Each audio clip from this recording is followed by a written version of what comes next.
lot to get to on your Wednesday noon hour. Here I'm Brooke Hash, joined by meteorologist Mallory Schnell, talking about the chances for snow, and not necessarily just flurries today, Mallory. Right, some spotty snow showers possible this afternoon and evening, so we'll be timing that out around the evening commute. We're certainly feeling that chill right now.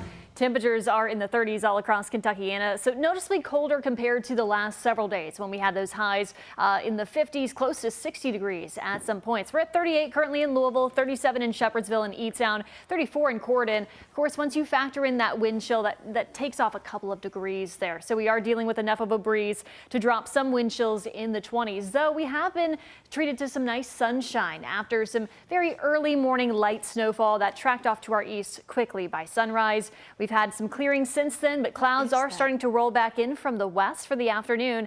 And if we zoom out, you can see a little bit of snow just east of Paducah at this time, and also more activity up in Illinois. This wave will move into our area this afternoon and evening, giving us a window for a few spotty snow showers, I'd say between about 3 and 8 p.m. Some of this could start off as kind of a rain-snow mix, especially down to the south, but we could have some limited visibility in spots for that evening commute if we get any of those higher snowfall rates. This moves out after about 8 o'clock. Then we have clearing skies behind, temperatures plummeting down into the 20s tonight and into tomorrow morning. But the good news is this cool down short-lived. We're tracking warmer weather for the weekend, also some rain chances as well. I'll have those details in our 7-day forecast. Mallory, thank you. A decision this week on a mega supermarket merger as Americans continue to pay historically high grocery prices. Today, Albertson says it is giving up on the fight to merge with Kroger. This after 2 judges decided to side with consumers.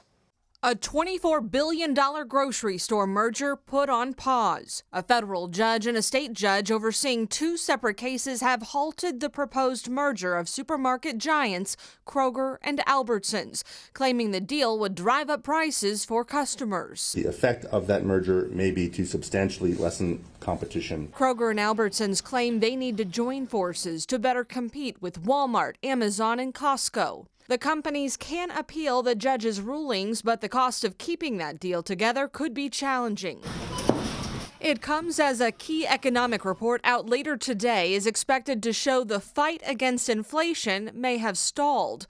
Grocery prices in October finally fell for the first time in 4 years. But just last week, Walmart's CEO predicted higher prices at the start of next year, saying eggs and dairy are currently driving food inflation, and although they could come back down, he warns processed food prices likely will not drop much in 2025.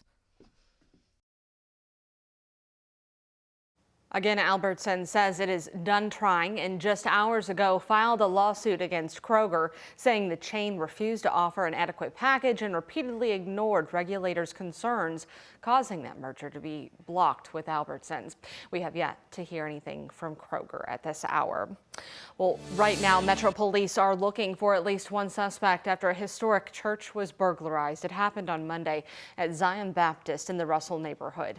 One of the employees told us he tried to investigate the sounds they heard coming from the 2nd floor and saw a man with a hammer who tried to attack him. Thankfully, he wasn't hurt.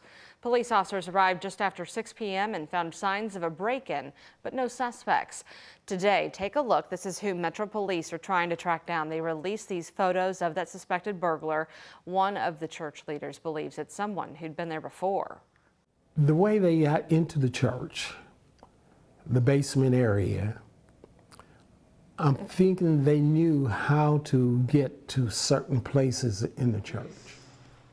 Church officials said there's no estimate yet on how much damage was caused, but nothing appears to be stolen.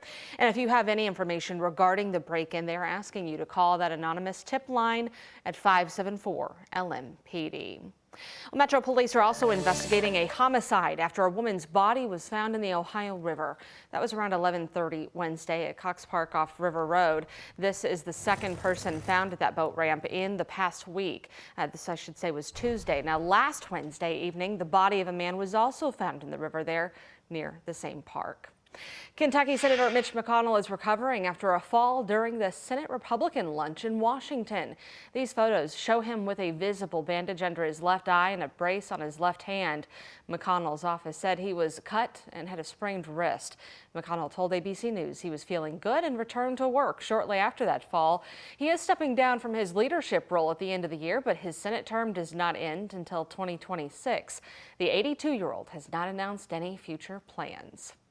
Grandparents of a Charlestown teenager who took his own life are now advocating for a change in the school district. They believe a school resource officer violated their grandson's rights by detaining and arresting him over a vape pen. Our Alex Dieterer and photojournalist Emma Gefter explain. I'm William Gibson, grieving papaw to Jace Emily. Forever 15 years old. Jace Emily took his own life on May 20th, 2023, 3 days after the teenager was arrested for having a vape pen in Charlestown High School. He was put in shackles and handcuffs,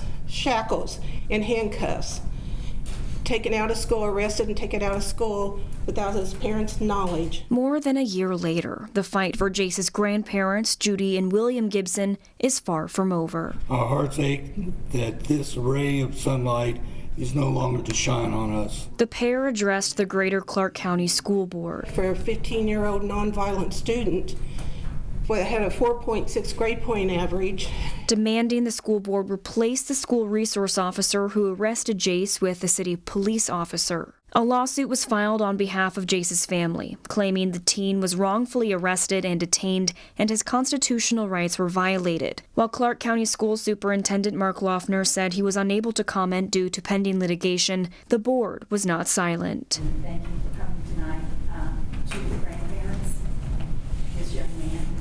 Appreciate that very much, and I will read this. Jace, a teenager forever. Jace was the sweetest, most kind-hearted young man.